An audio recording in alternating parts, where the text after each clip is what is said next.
I'm running this 3-month Zoom group series around regulating the nervous system, and I'm not selling that here. It's already sold out. I'm happy to share, but I'm sharing this here because I guided a breathwork session last night for this group series on Zoom, and there was a theme around reconnecting to the heart, specifically reconnecting to the imprints of love that have been left on our heart from people who have cared for us throughout our lives.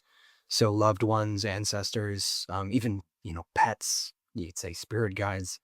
Um, and so in that experience of guiding that session just last night, I had someone write me an email afterwards, someone from the group, and they reflected on a very difficult time they're moving through and how this idea of the imprints of love on their heart really connected with them in a way that they didn't necessarily expect. And so it's important to note two things. One is I myself and others often refer to the imprints of stress that get pressed upon our nervous system. And I use the metaphor the breath can, metaphorically speaking, sweep through like a broom and clear that stress out, those imprints of stress out.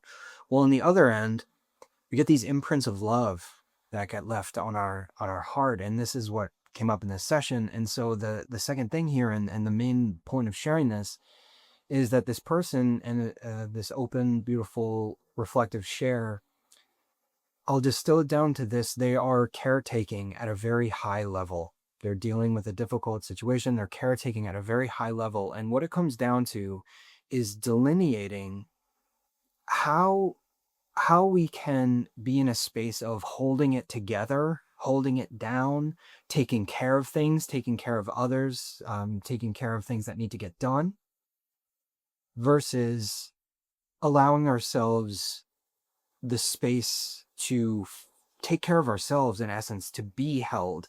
And that's how I delineated this. And this is what I foundationally want to share here.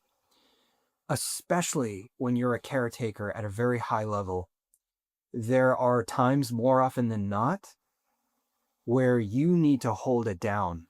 You need to hold it together for the sake of others, for the situation itself. And if you don't find time to, in essence, be held, at some point you're going to hit a wall. Burnout would overwhelm, whatever it might be, right? So delineating holding it down, holding it together, holding versus being held.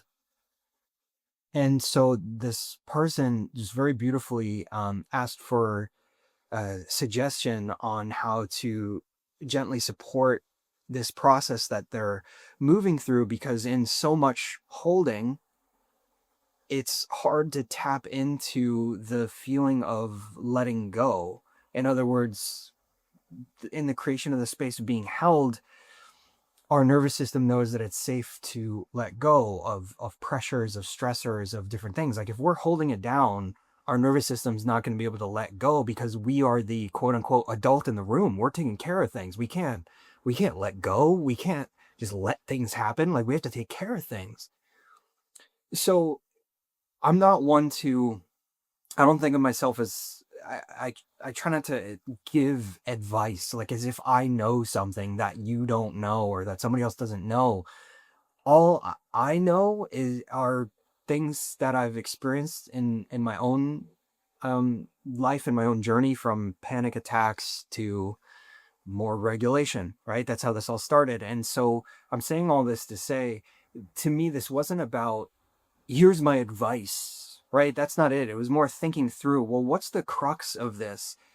And it's that delineation of that path, holding versus being held. And so the bottom line here is, if you are someone who is a high level caretaker in any form or fashion, if you are someone who is constantly holding it together, holding it down, taking care of others, this sense of hypervigilance that can come from circumstances that can be a byproduct of even abuse in many forms, trauma. If you are someone who is chronically holding it down, holding it together, your only job and what will support you most on your healing timeline is not forcing yourself into, oh, if only I do this exact practice and I get it just right, I'm going to fix, quote unquote, fix myself. I'm going to heal myself. It's not that. That determination is really beautiful and it's really important in a lot of ways. But when it comes to the nervous system, when it comes to nervous system healing and transformation, we can't force our way there. If you think about it, we can't effort our way to ease. We can't push our way to softness. So what we can do is we can invite. So delineating holding versus being held, and your only job here is to create more space to be held. And I say that in quotes because that might be someone literally just holding you, non-judgmentally, not giving you advice, not trying to help, not trying to, like, yes, trying to help, but not trying to fix anything for you or change you in any way. It's being held in that non-judgmental, compassionate awareness to be exactly as you are. So your job isn't to change or to fix something. Your job, that'll be the byproduct, right? But the irony here is the best way to change or fix something in matters of the heart and matters of the deep relationships of the deep nervous system, it's not through efforting and pushing that's going to get you where you want to go. It's through delineating, am I holding or am I being held, and create more space to be held. And so the last thing I'll say here is creating that space again can literally be being held by another person, by a beloved pet, right? Being held in the energy of non-judgmental, compassionate awareness to simply be witnessed as you are, exactly as you are in any given moment. Again, compassionate, non-judgmental awareness of others. And then finally here, compassionate and non-judgmental awareness of yourself. And so in a breathwork practice, in meditation, in journaling, in yoga, in ecstatic dance, and just shaking your butt to your favorite song, whatever it is, hold yourself, create space to be held. And again, finally, be held by others and be held by yourself in non-judgmental, compassionate awareness. Create the space. That is your job, to create the space to be in your practice, whatever that practice may be.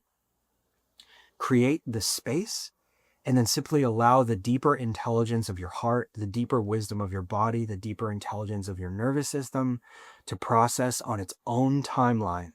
That there's no support, there's no mileage in trying to force or push that timeline. Your job is to create the space to show up in your practice with non-judgmental, compassionate awareness from yourself and from others. I hope this helps. I hope this is supportive. Victory to the light within.